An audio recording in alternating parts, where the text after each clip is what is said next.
சில நேரங்களில் உருளைக்கிழங்கு முளை கட்டியிருக்கும், இல்லை அங்கங்கே பச்சையாக தெரியும். இப்போ இந்த உருளைக்கிழங்கு சாப்பிடலாமா வேண்டாமா அப்படின்னா சில பேர் சாப்பிடலாங்கிறாங்க, சில பேர் சாப்பிடவே கூடாது அப்படிங்கிறாங்க. சயின்ஸ் என்ன சொல்லுது அப்படிங்கிறத பார்த்துருவோம். உருளைக்கிழங்கு ஏன் முளை கட்டுது?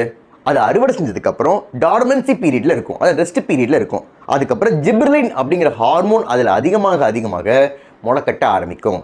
சரி, உருளைக்கிழங்கு ஏன் பச்சையாகுது? சூரிய வெளிச்சம் பட்டு குளோரோஃபில் உற்பத்தி ஆனால் அது பச்சையாகும். இந்த ரெண்டு ப்ராசஸ் நடக்கும்போது உருளைக்கிழங்குல முளைக்கட்டின இடத்துலையும் பச்சையாக இருக்கிற இடத்துலையும் சொலானின் சலோனின் அப்படிங்கிற ரெண்டு டாக்ஸின்ஸும் கூடவே உற்பத்தி ஆகும். இதை நம்ம அதிகமாக எடுத்துக்கும் போது வாந்தி, வயிற்றுப்போக்கு போன்ற செரிமான பிரச்சனைகள் வரக்கூடும். இப்போ இந்த உருளைக்கிழங்கை தூக்கி தான் போடணுமா, சாப்பிடக்கூடாதா அப்படின்னா, ஒன்று வராமல் தடுக்கணும், வந்துட்டா சரி செய்யணும்.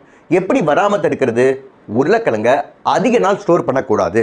ஸ்டோர் பண்ணும்போது அதிக வெளிச்சம் படுற மாதிரியோ இல்லை மாய்ச்சர் அதிகமாக இருக்க மாதிரியோ ஸ்டோர் பண்ணக்கூடாது. ரூம் டெம்பரேச்சரில் கொஞ்சம் இருட்டான இடத்துல ஸ்டோர் பண்ணணும். அதே மாதிரி வெங்காயத்தோட ஸ்டோர் பண்ணவே கூடாது. ஏன்னா வெங்காயத்துலேருந்து வர எத்திலின் கேஸ் உருளைக்கிழங்கை சீக்கிரமே முளைக்கட்ட வைக்கும்.